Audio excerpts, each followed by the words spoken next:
성도 여러분, 한 주간 평안하셨습니까?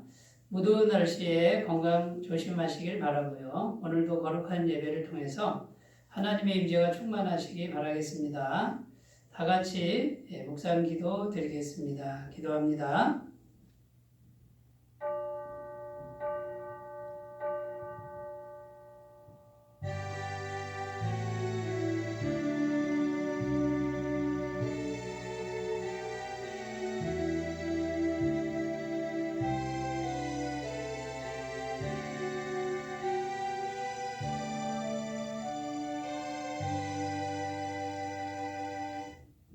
비록 무화과 나무가 무성하지 못하며 포도나무에 열매가 없으며 감람나무에 소출이 없으며 밭에 먹을 것이 없으며 우리의 양이 없으며 외양간에 소가 없을지라도 나는 여호와로 말미암아 즐거워하며 나의 구원의 하나님으로 말미암아 기뻐하리로다.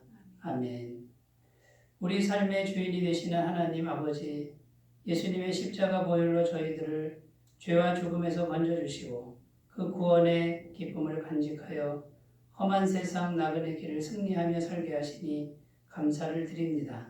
지난 한 주간도 주님의 은혜로 살았습니다. 오늘도 그 크신 은혜와 사랑을 생각하며 예배를 드립니다. 삼위일체 하나님께서 친히 이 자리에 임재하여 주시고 저희 드리는 예배를 통하여 영광을 받아 주시옵소서.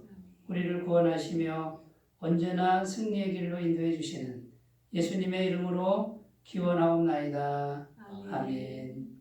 다 같이 찬송가 29장을 함께 부르겠습니다.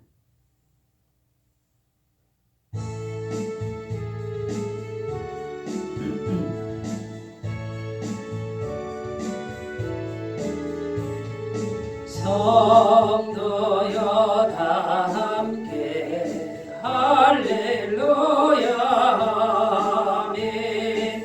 주 찬양하여라 할렐루야 아멘.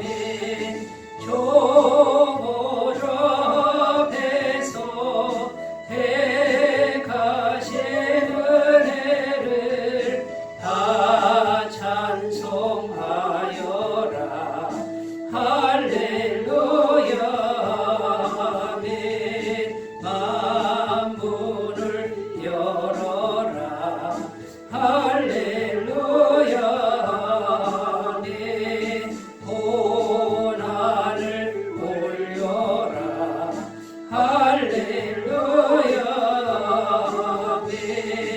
인도자 되시며 친구가 되신 주 그 사랑 끝없다 할렐루야 아멘.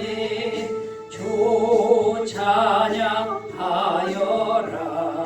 할렐루야 아멘. 찬양은 끝없다 할렐루야 아멘. 거룩한 집에서 존중 예배며 늘 찬송 부르자 할렐루야 아멘. 사도신경으로 신앙 고백을 드립니다. 나는 전능하신 아버지 하나님 천지의 창조주를 믿습니다. 나는 그의 유일하신 아들 우리 주 예수 그리스도를 믿습니다. 그는 성령으로 잉태되어 동정녀 마리아에게서 나시고 본디오 빌라도에게 고난을 받아 십자가에 못 박혀 죽으시고 장사된 지 사흘 만에 죽은 자 가운데서 다시 살아나셨으며 하늘에 오르시어 전능하신 아버지 하나님 우편에 앉아 계시다가 거기로부터 살아있는 자와 죽은 자를 심판하러 오십니다. 나는 성령을 믿으며 거룩한 공교회와 성도의 교제와 죄를 용서받는 것과 몸의 부활과 영생을 믿습니다. 아멘. 하나님 말씀은 신명기 32장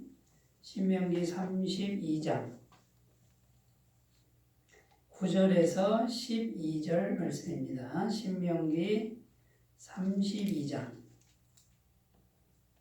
9절부터 12절 말씀입니다. 구약성경 313쪽 신명기 32장 9절부터 12절까지 말씀을 제가 봉독해 드리겠습니다. 여호와의 번깃은 자기 백성이라 야곱은 그가 택하신 기업이로다. 여호와께서 그를 황무지에서 짐승이 부르짖는 광야에서 만나시고 호위하시며 보호하시며 자기의 눈동자같이 지키셨도다. 마치 독수리가 자기의 보금자리를 어지럽게 하며 자기의 새끼 위에 너풀거리며 그의 날개를 펴서 새끼를 받으며 그의 날개 위에 그것을 엎는 것 같이 여호와께서 홀로 그를 인도하셨고 그와 함께한 다른 신이 없었도다. 아멘. 네, 오늘 말씀의 제목은 고난을 어떻게 대해야 하는가, 고난을 어떻게 대해야 하는가라는 주제로 하나님 말씀을 함께 생각해 보려고 합니다. 인도의 성자라고 불리는 아주 유명한 선교사님이 계신데 선다싱이라고 하는 아주 유명한 선교사님이 계셨습니다.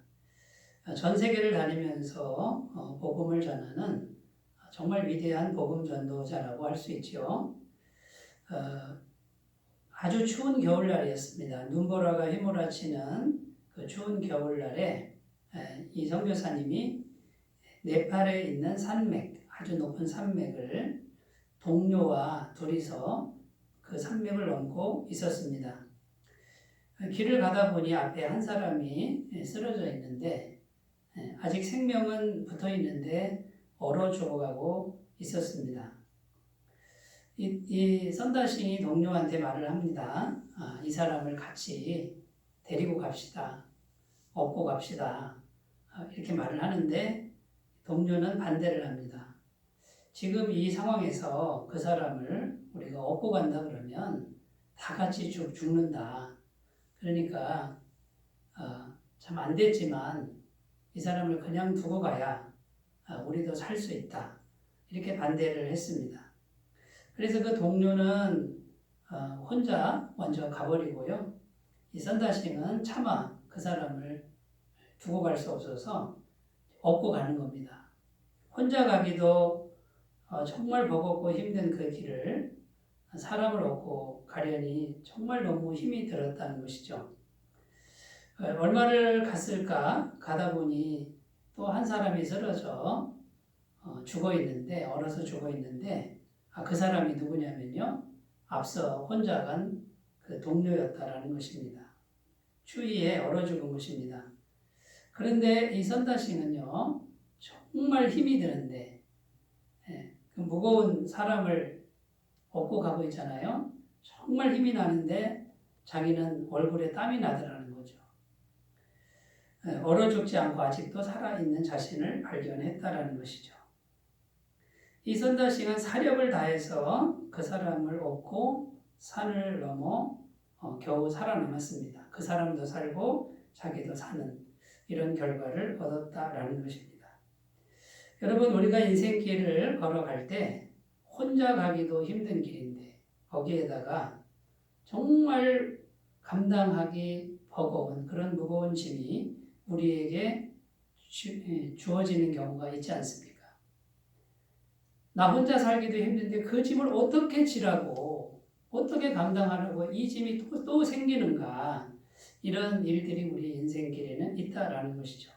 그런데 그 힘든 짐을 정말 버겁게 지고 갈 때 오히려 그 짐이 있는 것이 나를 살리고 또 나를 강하게 하는 하나님의 섭리가 될 수 있다라는 것입니다. 그렇습니다. 우리는 인생을 살면서 고난을 벗어날 수는 없을 것입니다. 이 고난은 인생의 동반자입니다. 그러나 그 고난이라고 하는 것이 항상 나쁜 것만은 아니다라는 것이죠. 이 고난을 잘 대하기만 하면 내가 살 수 있는 길이 열리고 내가 더 강해질 수 있는 길이 열리고 하나님의 엄청난 복을 누릴 수 있는 그런 통로가 되고 도구가 될 수 있다라는 사실입니다. 오늘 우리가 읽은 말씀에 보면요. 11절 말씀에 보면 독수리 이야기가 나옵니다. 하나님께서 오늘 말씀을 요약하면 이런 내용이에요. 하나님께서 이스라엘 백성들을 광야길로 인도해서 그 험난한 광야길을 걸어가게 하시는데 아무 이상이 없습니다. 그 광야길이 너무나 고통스럽고 힘든 길 아닙니까? 그런데 하나님이 인도하시는데 보호하시고 호위하시고 눈동자처럼 지키셔서 아무리 힘들어도 죽지 않고 아무리 힘들어도 모자라지 않는 그런 길을 하나님이 인도하셔서 가게 하셨다라고 하는 모세의 설교의 한 부분입니다. 그런데 그 모습이 마치 독수리 같다 그럽니다. 독수리라고 하는 그런 동물을 비유를 들어서 설명하는 것이죠. 여러분 이 독수리라는 동물은요. 둥지를 만드는데 아주 높은 나무나 깎아지른 듯한 절벽 위에 그 절벽은요. 바람도 세게 불어요. 거기다가 둥지를 만드는데 그 둥지 만드는 나무가 가시나무랍니다. 그러면 그냥 놔두면 이제 찔리는 그런 나무죠. 그 가시나무로 이렇게 틀을 짜고 그 위에 나뭇잎을 덮고 그 다음에 그 위에다가 자기가 잡아먹은 동물의 가죽이나 털을 갖다가 깔아서 폭신폭신하게 합니다. 거기에다가 새끼를 낳는 거예요. 그래서 이 새끼가 어느 정도 자랄 때까지는요, 그냥 계속 먹입니다. 그냥 잘 먹입니다. 그런데 어느 정도 자라면 그 다음에 이 어미 독수리가 하는 일이 뭐냐면 그 털을 걷어버립니다. 나뭇가지도 걷어버린다는 거예요. 여러분 가시나무로 되어 있는 둥지에 폭신폭신한 털을 걷고 나뭇잎을 걷어버리니까 새끼들이 어떻게 반응하겠습니까? 이렇게 해도 가시가 찔리고 저렇게 돌아누워도 가시가 찔리고 발을 한 발 떼어도 가시가 찔리고 그러니까 이 독수리 새끼들이 계속 아프니까 계속 움직이는 거예요. 둥지 안에서 계속 다리 운동을 하는 거예요. 다리가 아프면 날개짓도 하고요. 그러니까 다리에 근육이 생기고 날개에 근육이 생기는 거죠. 그런데 그것이 끝난 게 아니에요.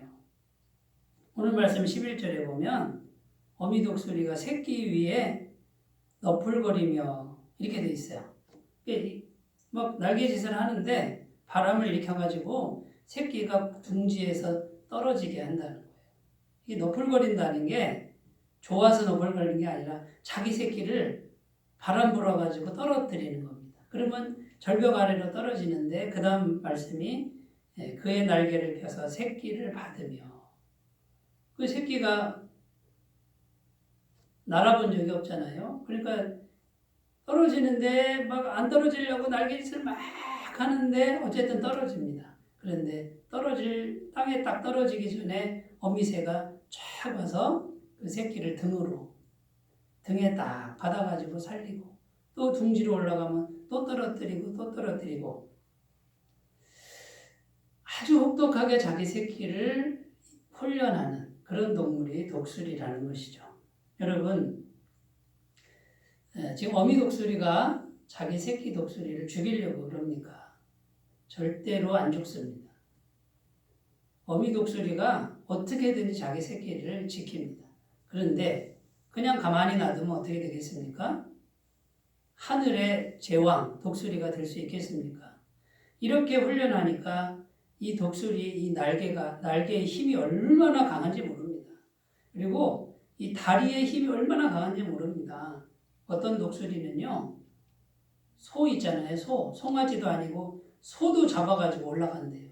소도 딱 잡아가지고 날개짓 해가지고 하늘로 올라가는 독수리가 있다라고 할 만큼 그렇게 강한 짐승이 된다라는 것입니다. 여러분 새끼 입장에서 보면 눈만 뜨면 고달픕니다. 눈만 뜨면 고통이고 눈만 뜨면 고난입니다. 너무 힘이 듭니다. 그런데 어미 독수리 입장에서 보면 이런 거죠. 너 절대로 안 죽는다. 너는 절대로 망하지 않는다. 이 어미 독수리가 지켜줄 거야. 그러나 너는 강해져야 돼. 너는 하늘의 제왕이 돼야 돼. 이것이 어미 독수리의 마음이지 않겠습니까? 여러분, 고난이라고 하는 것이 우리 입장에서 보면 새끼 독수리 같고 또 고난이라고 하는 것이 하나님 편에서 보면 어미 독수리 같은 것이 고난이라는 것입니다. 하나님께서 이스라엘 백성들을 광야길을 가게 하는데 그 말이 광야지요. 눈만 뜨면 아무것도 보이는 게 없어요. 먹고 살 일이 막막한 그것이 바로 광야예요. 어떻게 살아요? 그런데 하나님이 살게 하시잖아요. 절대로 죽지 않잖아요. 옷이 헤어지지 않고 발이 부르트지 아니하였다. 광야 40년 동안에 너희가 경험했지 않느냐. 이게 모세가 신명기 8장에서 이스라엘 백성들에게 한 말씀이었습니다. 자, 여러분, 우리가 이 고난이라고 하는 것 피해갈 수 없습니다. 어떻게든지 매일매일 우리에게 오는 것이 이 고난이라고 하는 이런 주제인데 이 고난을 잘 대하기만 하면 엄청나게 복을 받을 수 있고 엄청나게 강한 하나님의 사람이 될 수 있다. 우리가 이것을 기억하시고 자, 그러면 이 고난을 어떻게 대해야 되느냐. 성경은 고난을 어떻게 대하라고 가르치고 있는지 그것을 우리가 몇 가지만 이렇게 살펴보고요. 고난을 대하는 참된 지혜, 영적 지혜를 우리가 새롭게 하셨으면 좋겠습니다. 첫 번째는 고난에 대한 긍정적인 태도를 가지십시오. 이런 뜻입니다. 고난을 생각할 때 부정적이거나 비관적으로만 생각지 말고 긍정적인 태도를 가지라는 것이죠. 야고보서 1장 2절에서 4절 말씀입니다. 내 형제들아 너희가 여러 가지 시험을 만나거든 온전히 기쁘게 여기라. 이는 너희 믿음의 시련이 인내를 만들어내는 줄 너희가 알미라. 인내를 온전히 이루라. 이는 너희를 온전하고 거비하여 조금도 부족함이 없게 하려 함이라. 여기에서 시험은 유혹이 아니라 테스트입니다. 그러니까 우리를 죽이려고 하는 게 아니라 하나님이 테스트를 통해서 우리가 성장하는 그 시험. 자, 시험을 만나면 어떻게 여기라고 야고보서는 가르칩니까? 온전히 기쁘게 여기라. 어떻게 이럴 수 있죠? 그냥 기쁘게 여기는 것도 아니고요. 온전히 기쁘게 여기라. 와, 기쁘다 이러라는 거예요. 쉽게 얘기하면. 하나님께서 이 고난을 통해서 뭘 만들어낸다고요? 인내, 참는 걸 만들어낸다. 그럼 인내가 만들어지면 그 다음에 어떤 축복이 오냐면 너희로 온전하고 구비하여 조금도 부족함이 없는 사람 되게 하려고. 영육간의 환경에서 조금도 부족함이 없는 사람은 뭐를 통해서 만들어진다고요? 인내를 통해서. 그리고 그 인내는 어디서 길러진다고요? 고난을 통해서, 시험을 통해서 만들어진다고 성경은 말씀하고 있습니다. 자, 여러분, 고난이 와도 우리는 결말을 믿으셔야 됩니다. 아무 일도 일어나지 않는다. 하나님이 눈동자처럼 지킨다. 이것은 결말입니다. 여러분, 이야기의 결말을 알고 가면 얼마나 마음이 편안합니까? 그러니까 결말을 믿고 그 과정에서 아무리 힘들어도 인내를 이루는 그런 길로 가시기 바라겠습니다. 어느 시골 마을에요. 나귀가 우물에 빠졌어요. 우물에. 근데 그 우물은 물이 말라버린 우물인데 아주 깊어요. 그런데 그 우물에 나귀가 빠졌는데요. 그 나귀를 꺼낼 길이 없어요. 어떻게 들어가는지도 몰라요. 아무리 노력해도 안 되니까 이제 동네 사람들이 결론을 내는 게 뭐냐면 그 나귀가 그 우물에서 썩으면 악취가 나고 그러니까 아예 묻어버리자 해가지고 사람들이요 흙을 갖다가 계속 붓기 시작했어요. 근데요 나귀가 우물에서 나와버렸어요. 어떻게 나온지 아세요? 죽이려고 흙을 부었는데 나귀 입장에서는 흙이 부어지니까 나를 죽이는 세력이 들어온 거 아닙니까? 그럼 흙이 들어오면요 나귀가 꽝꽝꽝꽝꽝꽝 해가지고 흙을 밟아요. 그 다음에 또 흙이 들어와요. 그 흙은 뭡니까? 자기를 죽이려는 세력이 들어오잖아요.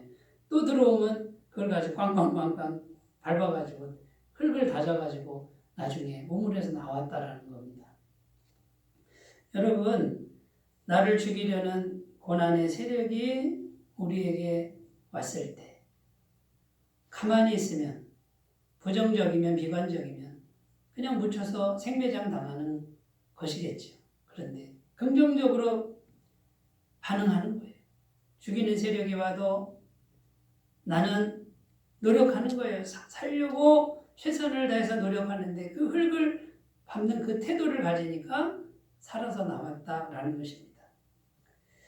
여러분, 식물 꺾꽂이라고 하는 그 방법이 있답니다. 나무의 가지를 꺾어서 다른 데다 땅에다 심는데 이 가지를 꺾어서 심으면 잘 안 자란대요. 그러면 여러분 상식적으로 이 꺾꽂이는 어떻게 해야 되겠어요? 제 생각에는요, 양분이 좋고 거름도 좋고 거기다가 심으면 잘 클 것 같잖아요. 그게 아니래요. 반대로 해야 된답니다. 모래밭에 심어야 된답니다. 근데 이 가지가요, 살기 위해서요, 뿌리를 뻗기 시작하는데 모래는 물이 없잖아요. 그러니까 어떡합니까? 어떻게든지 물을 찾아가지고 계속 밑으로 내려가다가 결국은 이 뿌리가 깊게 뿌리가 내려서 그 나무가 산다는 거예요. 여러분, 비옥한 땅에 꺾꽂이를 하면 죽는답니다. 고난이 있어야, 척박해야, 물이 없어야 이 나무가 최선을 다해서 노력하는 가운데 살아날 수 있다라는 것이죠. 여러분, 그러므로 우리가 이제 고난을 어떻게 대해야 되는지 첫 번째, 고난이 오면 힘들죠. 안 힘든 사람 없어요. 그러나 온전히 기쁘게 여기자, 긍정적인 태도로 어떻게든지 살려고 해보자, 이런 마음으로 노력하시면 인내가 길러지고 인내를 통해서 하나님의 부족함이 없는 복이, 은혜가 우리에게 있을 줄로 믿습니다. 야고보서 1장 12절 말씀입니다. 시험을 참는 자는 복이 있나니 이는 시련을 견디어낸 자가 주께서 자기를 사랑하는 자들에게 약속하신 생명의 면류관을 얻을 것이기 때문이라. 시련을 견디는 자에게 뭘 주신다고요? 생명의 면류관을 주신다고 약속하고 있습니다. 고린도전서 10장 13절 사람이 감당할 시험 밖에는 너희가 당한 것이 없나니 오직 하나님은 미쁘사 너희에게 감당하지 못할 시험 당함을 허락하지 아니하시고 시험 당할 즈음에 또한 피할 길을 내사 너희로 능히 감당하게 하시느니라. 여러분, 얼마나 안전합니까? 하나님의 안전장치가 두 개나 있어요. 첫 번째가 뭐예요? 감당할 만큼만 주신대요. 성경 말씀은 감당할 만큼만 주시는데 우리가 스스로 아니야, 나 감당 못해. 이게 불신앙이라는 거예요. 우리에게 고난이 오면 이거는 감당할 만한 거야 하고 견디면 돼요. 긍정적인 태도를 가지면 되고, 두 번째 뭡니까? 시험 당할 즈음에 피할 길을 항상 예비하신대요. 어떻게든 예비하신다. 이 말씀을 꼭 믿으시기를 바라겠습니다. 그리고 시험이 올 때 우리는 긍정적인 태도로 반응하시는 그런 지혜로운 사람들 되시기 바라겠습니다. 자, 두 번째입니다. 두 번째는 고난은 하나님 사랑의 확성기입니다. 여러분, 확성기가 뭔지 아시죠? 작은 소리를 크게 내는 게 확성기잖아요. 고난은 하나님 사랑의 확성기다 이 말이에요. 그러니까 사랑한다 우리가 이렇게 말하면 확성기는 어떻게 돼요? 사랑한다 이렇게 들린다는 거예요. 근데 우리가 하나님 사랑을 잘 못 알아들어요. 안 들려, 못 알아들어요. 그러니까 고난을 주셔서 나 이렇게 널 사랑해 라고 확성기처럼 들려주는 게 고난이라는 거예요. 그 고난을 어떻게 대하라고요? 하나님 사랑이구나. 하나님이 하나님 사랑을 좀 깊이 깨달으라고 큰 소리로 지금 외치는 게 고난이구나. 이렇게 받아들이라는 것이죠. 잠언 3장 11절 12절 말씀입니다. 내 아들아 여호와의 징계를 경히 여기지 말라. 그 꾸지람을 싫어하지 말라. 대저 여호와께서 그 사랑하시는 자를 징계하시기를 마치 아비가 그 기뻐하시는 아들을 징계함 같이 하시느니라. 징계는 고난이죠. 일종의 고난인데 하나님께서 징계할 때는 사랑하기 때문에 한다는 거예요. 만약에 아버지가 징계하지 않은 아들이 있다면 그건 남의 아들이거나 사생자다. 성경은 계속 이어서 말하고 있는 거예요. 그러니까 하나님을 믿는데 우리에게 징계와 같은 고난이 온다. 이것은 하나님이 이렇게까지 널 사랑한다라고 하는 더 확실한 표현으로 받으시라는 것입니다. 신약성경 누가복음 15장에 보면 돌아온 탕자 이야기가 나옵니다. 한 부잣집에 두 아들이 있는데 둘째 아들이 아버지 재산을 좀 주세요. 유산을 좀 미리 주세요. 해가지고 한몫 챙겨서 아버지를 떠나서 타국에 가서 허랑방탕하게 다 쓰잖아요. 저는 그 말씀을 읽으면서 항상 궁금했던 게 뭐냐면 그 못된 아들한테 왜 물질을 줍니까? 재산을 왜 줍니까? 그냥 야단을 쳐가지고요. 그냥 주저앉히고요. 버릇없는 놈 하면서 훈육을 하고 절대 주지 말지. 그걸 왜 주냐고요. 그런데 이 아버지는 재산 다 주고 멀리 가게 하고 거기서 다 그 아까운 재산 탕진하고 그제서야 돌아오는데 빈털터리로 오는데 가서 또 사랑하고 이런 이야기잖아요. 왜 그랬을까요? 여러분 그 둘째 아들이 집안에만 있으면요. 절대로 하나님 사랑을 못 깨닫습니다. 아버지 유산 챙겨주세요. 한몫 챙겨서 어차피 아버지 돌아가시면 내 거 아닙니까? 그거 미리 주세요. 나 하루라도 더 젊었을 때 가서 내 뜻대로 한번 살아볼게요. 이거 아닙니까? 그러니까 그런 마음을, 그런 심보를 가진 둘째 아들은 아버지 품에 있을 때는 절대 처리 안 됩니다. 아버지 사랑 못 깨닫습니다. 그런데 멀리 떠나서요. 고생 그렇게 고생하고 다 잃어버리고 눈물 흘리고 비참하고 외롭고 그 상황이 되니까 어떤 생각합니까? 내 아버지 집에는 먹을 것이 많은데 내가 아버지께 돌아가야 되겠다. 면목이 없지만 부끄럽지만 다시 가야 되겠다 하고 돌아가는데 아버지가 어떡합니까? 아무것도 묻지 않고 와서 그냥 끌어안고 손에 가락지를 끼우고 발에 신발을 신기고 옷을 바꿔 입고 아들의 권세를 회복시키는 그냥 회복시켜주는 그 아버지의 사랑을 경험하지 않습니까? 이 둘째 아들은 저는 확신합니다. 새 사람이 됐을 것이라고 확신합니다. 아버지 사랑을 깊이 경험했을 것이라고 저는 확신합니다. 여러분, 고난이라고 하는 것은요. 하나님이 우리에게 고난을 주시는 건 물질 안 아까워하세요. 수백억, 수천억 다 써도요. 하나님 하나도 안 아까워요. 정말 중요한 거 하나님 원하시는 게 뭐냐면 우리 마음에 하나님을 진심으로 사랑하는 거. 하나님 사랑을 진심으로 아는 거. 그거 하나면 온 세상을 다 주실 수 있는 분이 우리 하나님인 줄로 믿습니다. 그래서 고난을 계속 주는 거예요. 내 사랑 좀 알아줘. 내가 이렇게까지 너를 사랑해. 내가 이렇게까지 사랑해서 하나님 자신이 이 땅에 와서 십자가에서 온몸을 찢으시고 피를 다 흘려 너를 대신해서 죽었어. 이 사랑 좀 알아줘. 이게 하나님 심정이라는 거예요. 그런데 고난이 없으면 이 사랑을 찾지 않는다는 거예요. 저는 제 자신을 돌아보는데 제가 불교 신자였습니다. 불교도 제대로 믿은 것도 아니에요. 그런데 왜 하나님을 찾았을까 생각해 보면요. 경제적 파산 완전히 망하고요. 빚더미 않고 어머니가 불치병 걸려서 강원도에 살았는데 서울에 가시고 살던 집에서도 전세금 다 그냥 다 탕진해서 결국 쫓겨나고요. 오갈 데가 없어 남의 집 살고 판자촌 전전긍긍 달동네 전전긍긍 너무나도 살기가 어려운 그때야 비로소 저는 전능자 하나님을 찾기 시작했다는 거예요. 하나님이 계시면 하나님을 만나면 내 인생이 바뀔 수 있을까? 하나님 한번 만나보고 싶다라고 하는 그 마음이 제 속에 생겼다라는 거죠. 여러분 지금 와서 돌이켜보면 그 고난이라고 하는 건요. 하나님의 엄청난 사랑이 저를 하나님께로 끄는 과정이었다. 이 고난을 통해서 수많은 사람들이 하나님을 만나게 되는 줄로 믿습니다. 여러분 고난은 어떻게 대해야 될까요? 이제 우리 구원받은 사람들 고난은 하나님의 사랑의 확성기다. 고난이 올 때 하나님 더 사랑하라고. 내가 하나님 사랑이 식었구나. 하나님께로 돌아가는 귀한 결단이 있으시길 바라겠습니다. 시편 119편 67절입니다.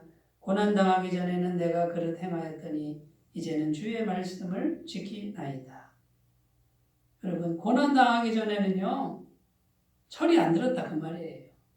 고난을 다 겪고 나니까 이제 주님의 말씀을 지킬 수 있는 그런 마음과 능력과 은혜가 주어졌다 그 뜻이에요. 신명기 8장 16절입니다.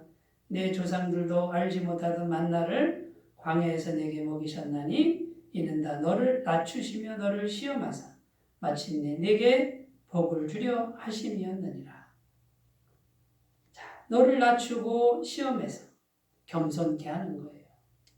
제가 하나님 알기 전에는 얼마나 교만했는지 몰라요. 세상에서 제가 제일 잘난 줄 알고요. 제일 착한 사람인 줄 알았어요. 하나님 만나고 나니 죄인 중에 죄인이 저예요.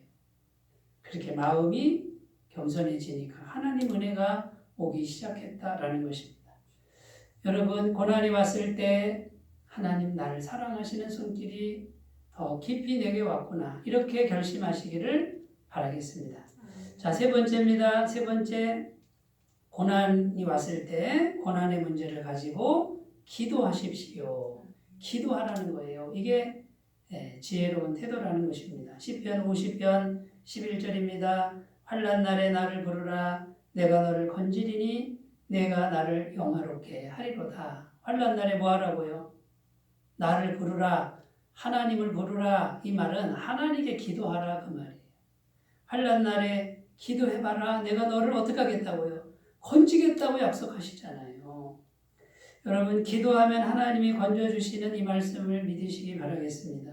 시편 107편 6절 7절 말씀입니다. 이에 그들이 근심 중에 여호와께 부르짖음에 그들의 고통에서 건지시고 또 바른 길로 인도하사 거주할 성읍에 이르게 하셨도다. 자, 근심스러운 일이 생겼는데 뭐 했다고요? 여호와께 부르짖음에 간절히 기도했다 그 말이에요. 그랬더니 하나님이 그들의 고통에서 건지시고 그 다음에 바른 길로 인도하사 고통에서 건져가지고 그 다음에요. 어긋난 길로 가는 게 아니라 바른 길로 인도해서 거주할 성읍. 고통의 성읍에서 평안의 성읍으로 바르게 인도하시는 게 뭐라고요? 기도하면 그렇게 하신다 그 말이에요.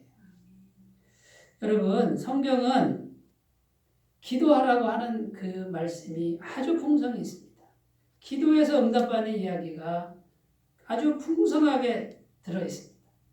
이게 기도의 책이에요. 기도의 책. 내 집은 만민의 기도하는 집이고요. 기도하면 내가 들을 것이다. 이게 하나님께서 약속하셨습니다. 신약성경 마가복음 5장에 보면요. 12년 혈류병을 앓은 여인의 이야기가 나옵니다. 여러분, 12년을 여자가 하혈을 하는 거예요. 여자가 피를 흘리면요. 멈추지 않으면 아주 부정한 여자라고 그래서요. 사람들 있는 데는 못 오게 했어요. 만약에 그게 들키면 죽을지도 모르는.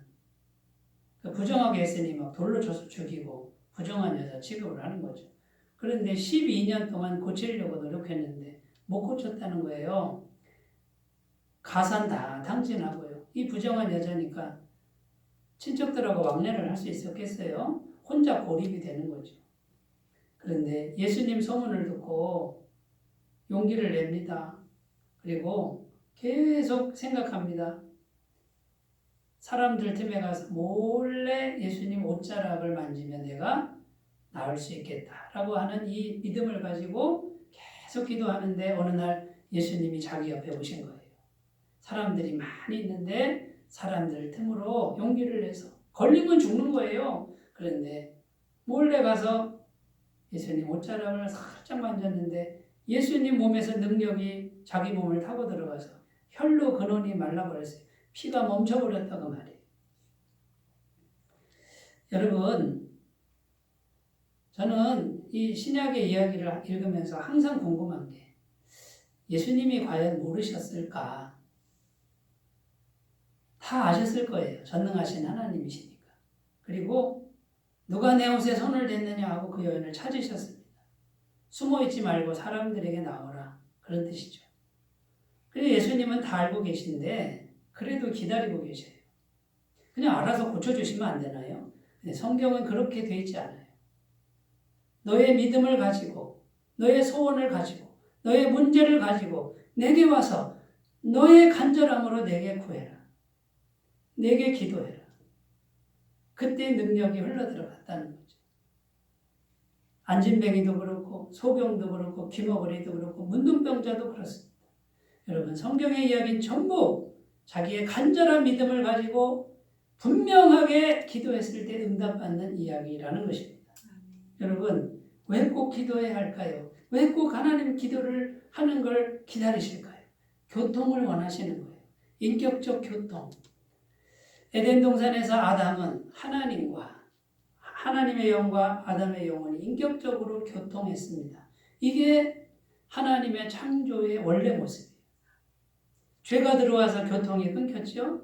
예수님 십자가에서 피 흘리심으로 죄가 해결되고 하나님의 영과 인간의 영혼이 교통이 일어나도록 이게 가능하도록 한 게 예수님의 십자가요 부활이요 성령의 임재라는 거예요.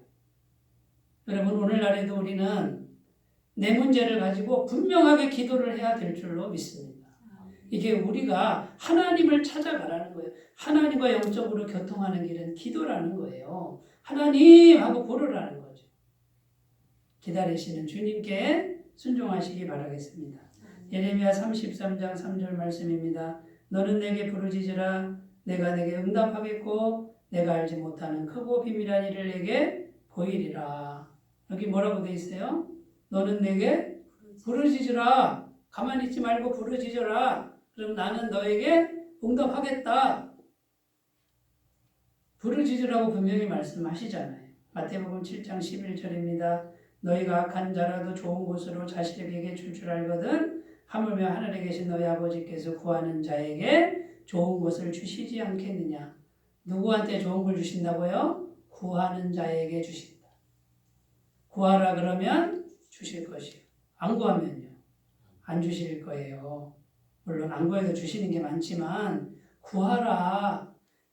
나를 찾아와서 분명히 말해라. 이렇게 말씀하시는 주님의 음성을 들으시기 바라겠습니다.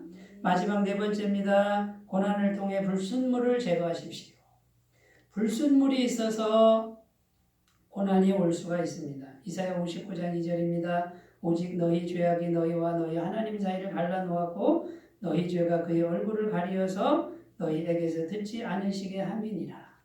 작은 죄, 큰 죄, 죄가 갈려 있으면 응답이 막혀버립니다. 여러분, 우리가 인생을 살면서 불순물이 있을 때 하나님께서는 고난을 허락하실 수가 있습니다. 그 불순물을 깨끗게 하는 과정이 고난의 과정인 것을 믿으시고 하나님께 물으셔야 됩니다. 고난을 통해서 하나님, 나한테 있는 불순물이 뭔지 깨닫게 해주세요라고 물으시기를 바라겠습니다. 잠언 28장 13절 자기의 죄를 숨기는 자는 형통하지 못하나 죄를 자복하고 버리는 자는 불쌍히 여김을 받으리라. 요한일서 1장 9절 만일 우리가 우리 죄를 자백하면 그는 미쁘시고 의로우사 우리 죄를 사하시며 우리를 모든 불의에서 깨끗게 하실 것이요. 이게 죄가 해결되면, 불의가 해결되면 고난의 문제는 자동적으로 해결됩니다. 하나님이 해결하실 줄로 믿습니다. 자, 말씀을 정리해 보겠습니다. 고난을 어떻게 대할까? 고난에 대해서 긍정적인 태도 가지시고 하나님 사랑의 확성기로 여기시고 고난의 문제로 부르짖어 기도하시고 불순물을 제거하시는 귀한 지혜로 살아가시기 바라겠습니다. 기도합니다. 하나님 아버지, 고난을 어떻게 대할까요? 고난을 잘 대하면 엄청난 복이요. 내가 성장하는 길입니다. 주님 지혜를 더하여 주시옵소서. 예수님의 이름으로 기도드립니다. 아멘. 찬송가 342장 부르겠습니다.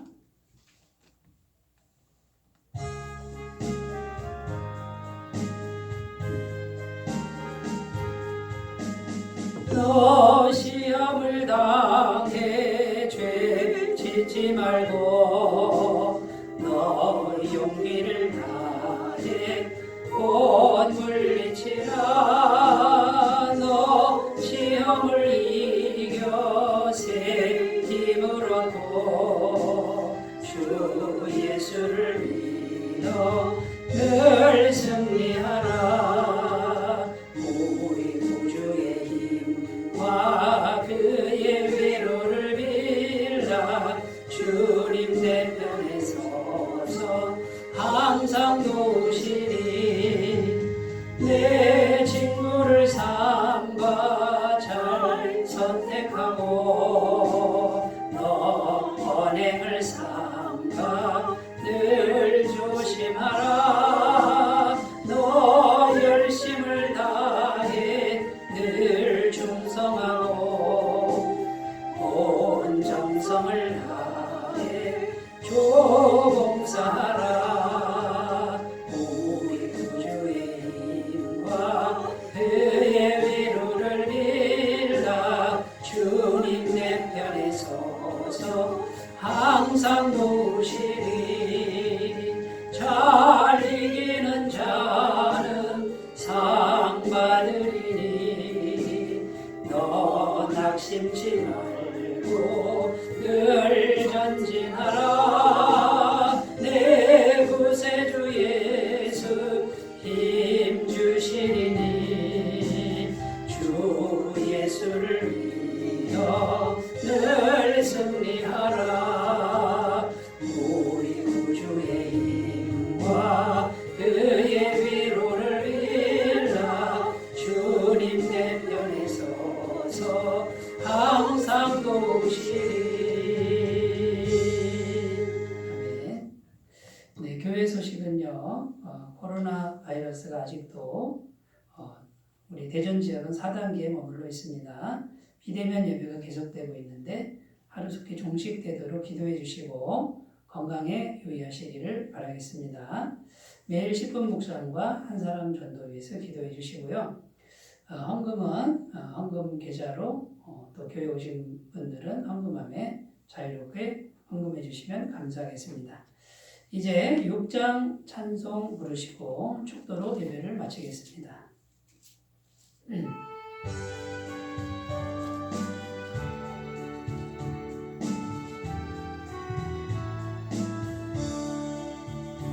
목소리 높여서 주 찬양하여라. 영광과 권세와 존귀와 위엄을 온누리 다스리시는 만왕의 왕께 돌려라.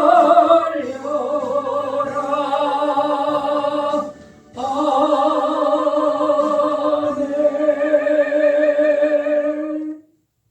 이제는 우리 주 예수 그리스도의 은혜와 하나님 아버지의 무한하신 사랑하심과 성령님의 감화, 감동, 교통, 역사하시는 은총이 고난을 인생의 동반자로 넉넉히 받으며 그 고난을 지혜롭게 하나님의 뜻에 따라 잘 대하기를 소원하고 또 지혜를 구하고 결단하는 주의 모든 백성들 위해 영원토록 함께 하시기를 간절히 축원하옵나이다.